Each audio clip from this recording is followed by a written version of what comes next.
Good morning, everyone. I'm absolutely delighted to be with the Assistant Treasurer and Minister for Financial Services, Dr.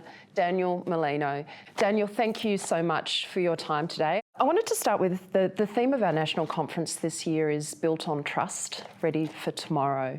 And there are two things that I'm really looking forward to hearing your perspectives on: trust in the financial services system and lending in particular, and the role of mortgage brokers, but also some of the really big themes that are shaping the financial services system. For example, cyber, fraud, scams, and also some of the recent announcements coming out of the government's federal budget. So thank you once again.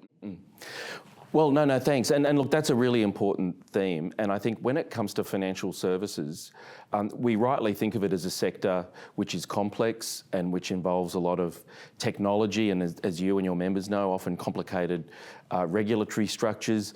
But I think your conference theme is a really important one because trust is so central. That at the heart of all of that complexity and that technology is the fact that so many of the key players in the financial services sector end up being trusted advisors and guiders to people in some of the most important decisions in their life. And what I think makes this conference and what you and your members do every day so important is that you're providing guidance to people about one of the most important decisions they make in their life, which is buying a house, how to finance that, how to secure that over the longer term. And that is incredibly important advice that people are seeking. And so I think that what we need to look at is the ways in which that advice can be provided in an efficient way, an affordable way, an accessible way. But I think we also need to focus on the ways in which mortgage brokers can do that in a way where they do become trusted advisors and can provide people with the high quality services they need. We've heard you speak a lot about the importance of productivity, competition, and a well-functioning financial services system. What role do you see mortgage brokers playing in achieving these goals? Yeah, look, so I think that to start with, and some of the themes you touched on are critical, that we want productivity, we want competition. That tends to get better outcomes for consumers through lower prices, but also through better product offerings, through innovation and through firms and advisors and brokers in competitive markets having to tailor their services to meet the particular needs of consumers. So productivity and competition are really important when it comes to driving consumer outcomes, both in the short term and the long term. But as you allude to, we need regulation also, because I think we need, particularly in relation to services that are so important to people, like the services supporting them, making these very important and complex decisions, guardrails around that. Sometimes those guardrails actually promote better markets and productivity and efficiency in that they provide consumers with clearer choices, they provide them with more informed settings in which to make choices between providers. And so I think that in providing greater trust and confidence, well-designed regulation can actually underpin better competition and productivity. There are times when sometimes better protection and efficiency and competition can come into a bit of tension, and we need there to balance the interests of consumers versus the market operation. And I think that's a constant challenge for a good regulatory design. But I think most well-designed regulation will actually, I think, enhance good market outcomes. I think our perspective, talking about regulation, we obviously saw the introduction of the mortgage broker best interest duty following the Royal Commission. And often when I speak to our members, in their minds what it did is really sort of codify and put into regulation what I describe as the DNA of the industry, like a deep care in putting your clients first. But what we've actually seen is mortgage broker market share increase significantly since then, and we see it as one sign of trust that the role that brokers are playing in putting the interests of their clients, borrowers first, is playing through, and it's playing through to good consumer outcomes. There's been a whole raft of changes coming out of the government's recent federal budget, impacting both housing and tax reform as well, with more than 8 in 10 Australians choosing to use a mortgage broker. These are front of mind for our members and front of mind for many Australians looking to get into the home loan market and understand their options. When you look forward and you think about the reforms that have been introduced, what do you see as the key differences going forward and the benefits that Australians will see? So, look, the last budget included a lot of changes when it comes to the housing market, and your members will be well aware of a lot of those, but just to kind of set it out at a high level, obviously there was a big focus on trying to address some of the issues of intergenerational fairness that had been preventing a lot of younger people and first home buyers entering the market. So there were some big structural changes around negative gearing and capital gains tax. So we grandfathered all current negative gearing arrangements, but we said moving forward there could only be negative gearing on new builds. And we felt that was a way of trying to encourage a more balanced approach to the housing market overall between people trying to buy their first home versus investors, but while retaining options for investors to negatively gear new builds. And obviously we also changed the CGT arrangements, returning to the old indexation method. So those will be changes that we think over the medium term we'll see around 75,000 people shifting from renting to owning their own home. And so that's a big change. We're also trying to add to supply. So hopefully there's a lot more homes for your members to provide services in relation to going forward. Providing more access to housing is one of the big challenges for government, and this budget builds on a range of measures, particularly on the supply side in previous budgets. But just to put what your members do in that broader context, so your members have seen their market share increase substantially, and I see that as a really positive aspect to people getting more access to advice and guidance, but also as a pro-competitive measure where we know that a lot of brokers are providing people with options beyond the big incumbents, and so that has been a very positive trend. So I think a combination of the things that the government's doing to provide more access to housing for younger and first home buyers, but also the rise in services available to them and all buyers to see what options are out there in the market, I think will together be very positive developments. Yeah.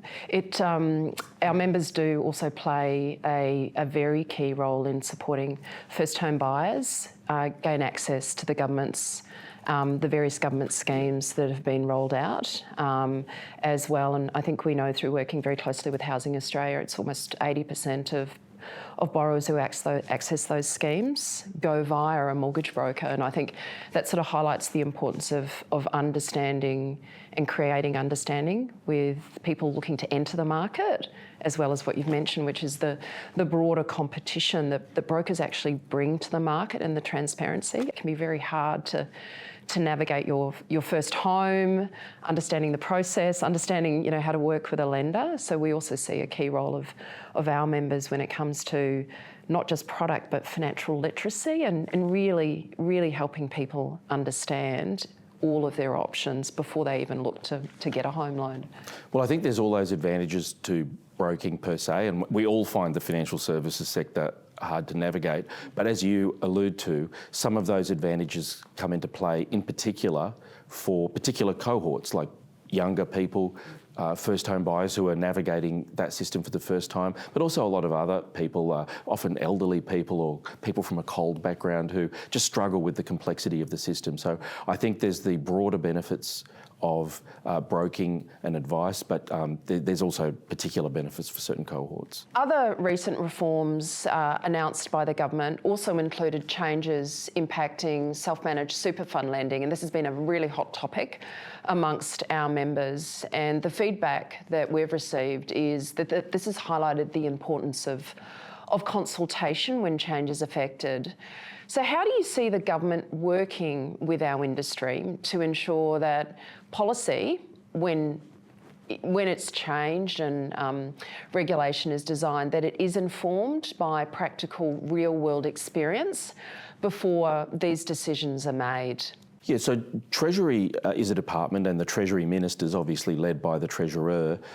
It's a set of portfolios that is very consultation heavy, and I must say, I felt like I've been putting out a discussion paper almost every week throughout my time in this portfolio, and that's a good thing. That's appropriate because it is a portfolio with complex issues, with a complex sector, and we want to ensure that when we put ideas forward, that we implement them in a way which will make sense in practical terms, and that won't have unintended consequences.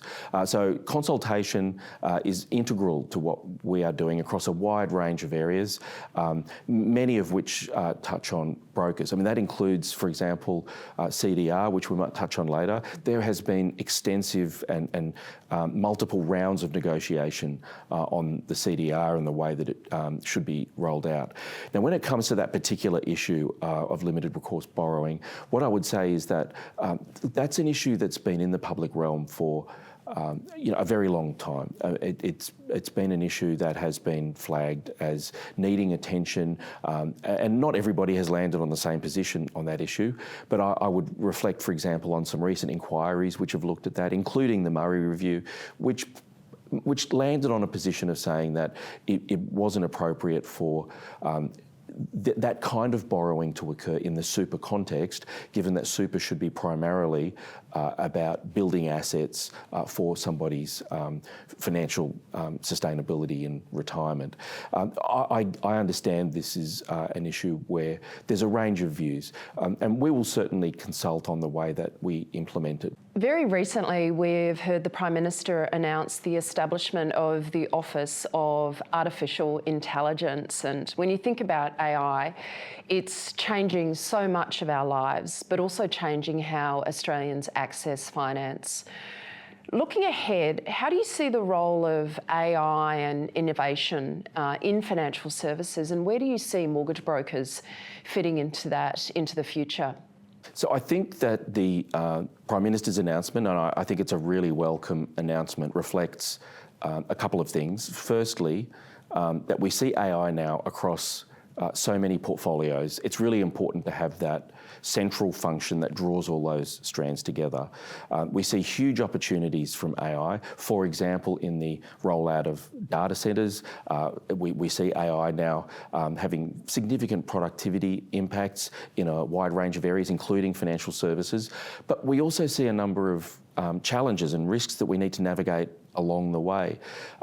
So that includes, for example, with data centres, yes, they'll create a lot of jobs, they'll create more opportunities for data sovereignty and all the industries that hang off those data centres, but we need to make sure we get the permission from communities when it comes to issues like land use, water, energy issues and so forth. There are huge opportunities for productivity gains from AI, but we need to manage a range of issues such as privacy and copyright. And so I think bringing that into one central focus acknowledges is that there's a huge opportunity, but we need to make sure that we have visibility of the way all these different issues are being managed across all these different portfolios.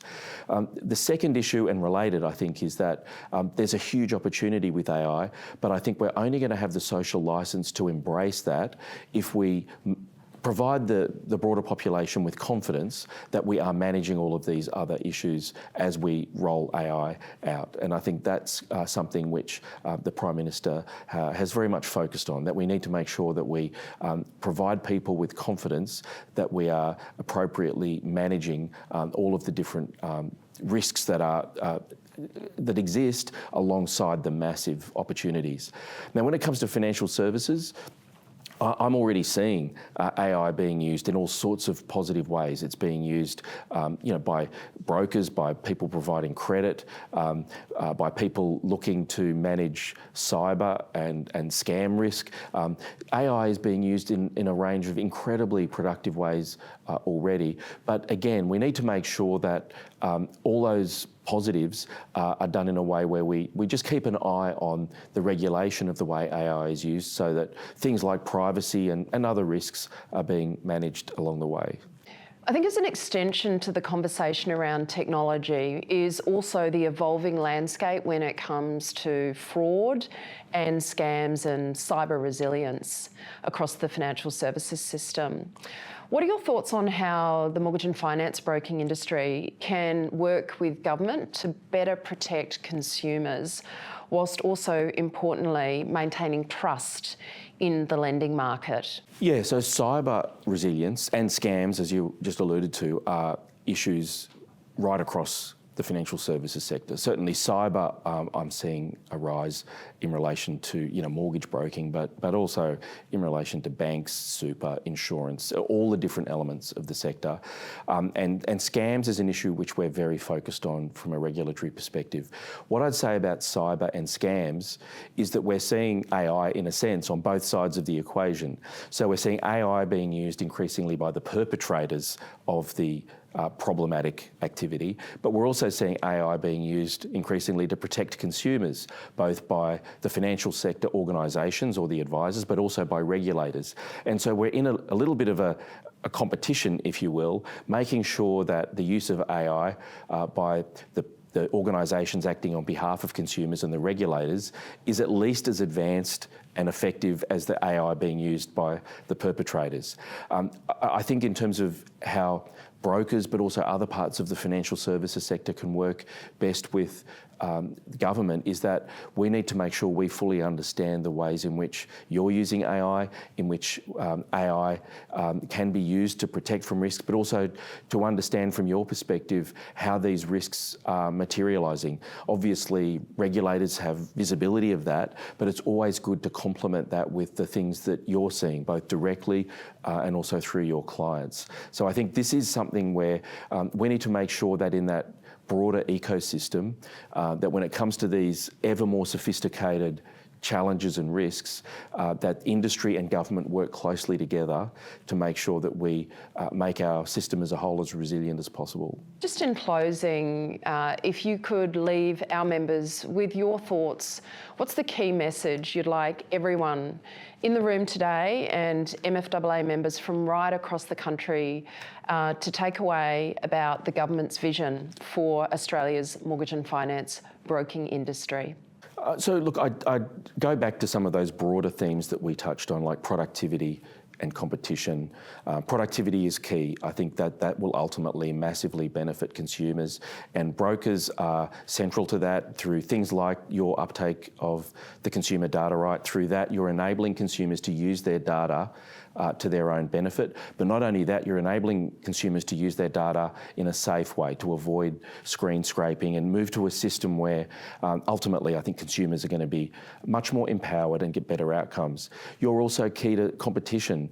I think the rise in the share of mortgage broking in the mortgage market has been key in providing people with more awareness of the choices that they have.